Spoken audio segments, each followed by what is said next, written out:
Joe Patterson is an elderly fisherman living in a small town by the lake. He has a habit of fishing at night when the water is calm and the fish are easier to catch. For Joe, this lake holds no fear. He is familiar with every wave and every gust of wind that flows across the surface. But one night, everything changed. That evening, Joe paddled out to the middle of the lake as usual. The night cloaked everything in darkness, with only the beam of his flashlight illuminating the water's surface.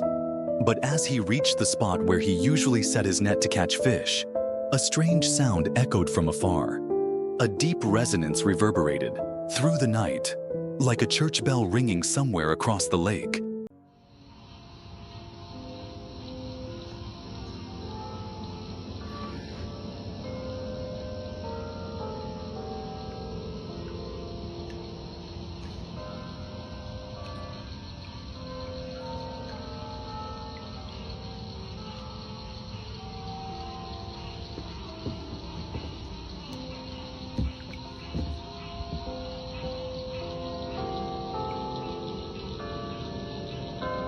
He was sure that there was no church in this area. The nearest was several miles away from the lake.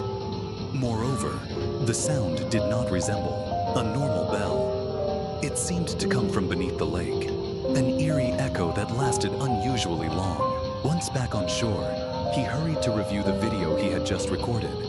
The bell sound was still clearly audible, but at the moment he shone the light into the middle of the lake, there was nothing in the frame.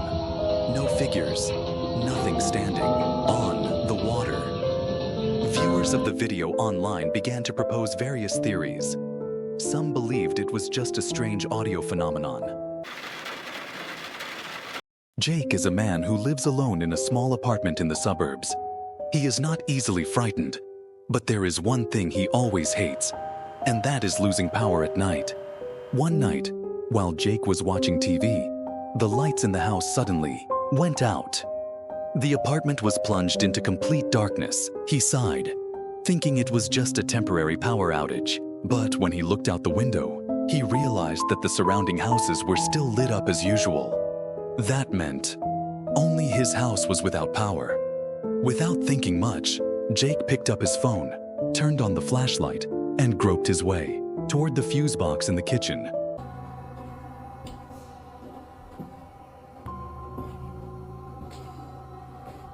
With only the weak blue light from the flashlight illuminating the cold wall. As soon as he entered the kitchen, a chill ran down his spine. The air around him seemed heavier.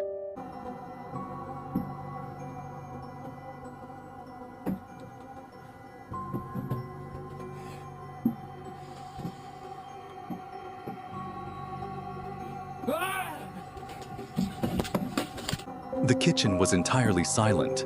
But Jake felt like someone was standing in the darkness, staring at him. He swallowed hard, shining the light toward the fuse box. And at that moment, a pale, twisted face with hollow eyes stared back at him from the dark corner of the kitchen. Lisa and Mark are a young couple living in a small apartment in the suburbs. They didn't believe in ghosts or anything supernatural. Until one night, Lisa's phone camera captured a moment that would haunt them forever. That day, around 3 a.m., Lisa woke up startled as she heard the bedroom door slowly creaking open. She lay still under the blanket, her heart racing, trying to listen in the darkness. Mark was sound asleep next to her, thinking it might be the wind or a malfunction with the door latch. She took her phone to record it, perhaps to show Mark in the morning and find a way to fix it. But as Lisa pointed the phone towards the door, she saw something that made her heart stop.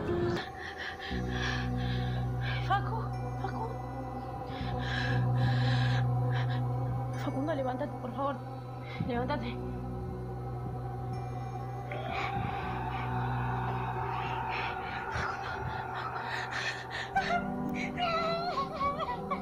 A human head with long disheveled hair slowly peeked from outside the door.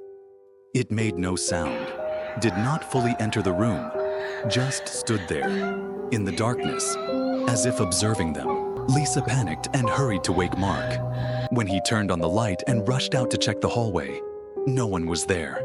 The front door was still locked tight. The windows were the same. There was no sign of anyone else in the house. They could not explain what had happened. Some viewers of the video believed it was just an illusion or a prank, but Lisa swore she had seen it with her own eyes. If she hadn't woken up that night, would that head have just remained still at the door, or would it have stepped into the room? Jake and Ryan are two experienced hunters who have been hunting in this forest for many years, but they had never encountered anything frightening until that night. They left the campsite at dusk, armed with shotguns and flashlights, and went deep into the forest in search of prey. As it grew darker, there was only the light from their flashlights and the sound of leaves rustling in the wind as the two men followed a trail of blood to locate the fallen deer. But after walking for a while, a strange feeling suddenly filled the air. All the sounds in the forest went silent. There were no more insects, no more birds, just the sound of their footsteps on the dry leaves. Which one? Where? Which one? This one here?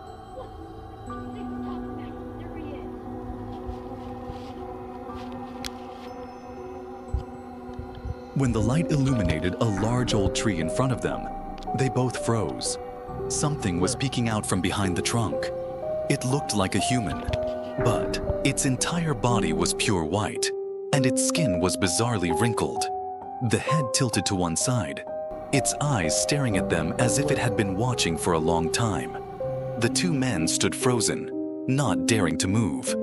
Jake decided to shine the flashlight behind the tree trunk. There was nothing there. No footprints, no sounds. That white shadow had vanished as if it had never existed. They immediately turned and ran back towards the campsite, leaving behind the prey they had just hunted. Mike is an amateur musician. He often spends his free time playing the piano and recording his moments for memories. However, one night, the video he recorded haunted him forever.